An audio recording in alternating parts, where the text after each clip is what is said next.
Pouvez-vous nous préciser votre position par rapport au futurisme et au dadaïsme?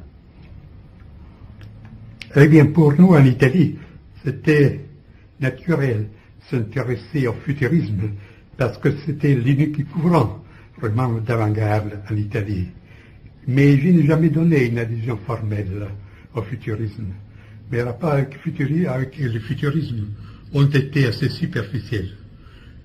Par contre, mon nom, vous l'avez trouvé dans la liste des présidents du mouvement Dada que Tristan Tzara a dressé en 1921.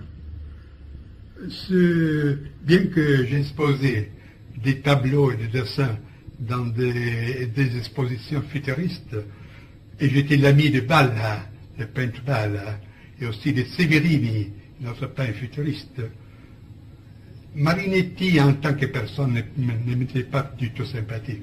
Comment était Marinetti comme homme?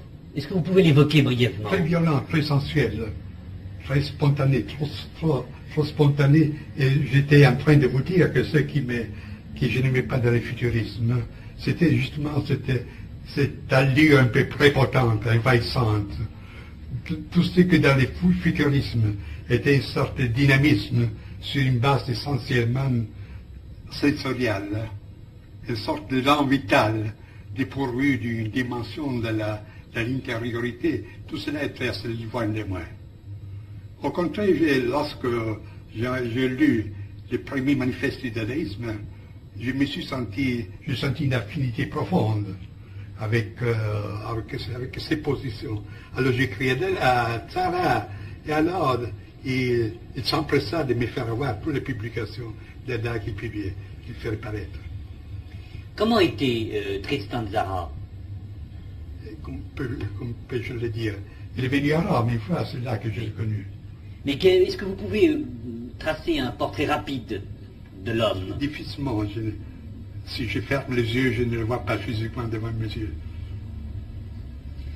Il y a presque 50 ans qu'ils sont passés là. Mais en ce qui concerne le dadaïsme, on a dit que votre conception était fondamentalement spiritualiste. Pouvez-vous nous préciser dans quel sens et quelle signification eut pour vous l'expérience dadaïste? Alors, le terme spiritualisme, c'est un peu fade et vague. Le fait, c'est que, avant tout, je ne suis pas parti de l'art et de la littérature. Je connaissais déjà textes de métaphysique et de mystique. Pour moi, ce qui était intéressant dans le dadaïsme, c'était une volonté de destruction radicale. C'était l'évocation d'un chaos primordial pour dépasser toutes les limites. Mais le but de cela, ce n'était pas pour moi, selon mon interprétation, le moi qui rentre dans une sorte de vie indifférenciée, mais une ouverture à la transcendance. Dans ce sens-là, je peux dire que ma conception était spiritualiste. Et j'ajoute que, on peut dire, mais pour préciser, le but, ce n'était pas de délivrer la vie, avec la majuscule, mais c'est de se délivrer de la vie, pour passer dans une dimension supérieure. Alors, je dois dire que Tristan Tzara n'était pas dépourvu d'une compréhension pour cette dimension plus profonde du dadaïsme. Il y a, par exemple, ici, je regarde encore, une carte de lui, date septembre 21, envoyée du Tyrol autrichien. Il dit, je me trouve ici avec des autres amis, Aragon, Édouard, Harpe, Ernst, écrivez-moi ce que vous faites et ce que vous pensez.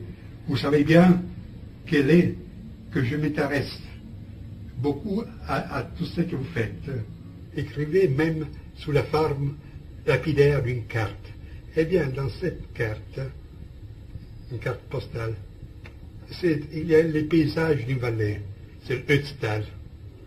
Il y a un village, et une église, un clocher, à aiguille, comme vous le savez en Tyrol. Eh bien, Tzara a dessiné une rose qui s'ouvre au-dessus de la croix. C'est presque une allusion rosicrucienne. Puis au fond, il y a les glaciers. Dans le sommet le plus haut, il y a humain. Avec le poing, recevez le ciel. Là, c'est un symbolisme assez clair. Et comme je vous l'ai dit, nous entendions aussi sur ces questions transcendantes qui n'avaient rien à faire avec là, dans le sens très étroit.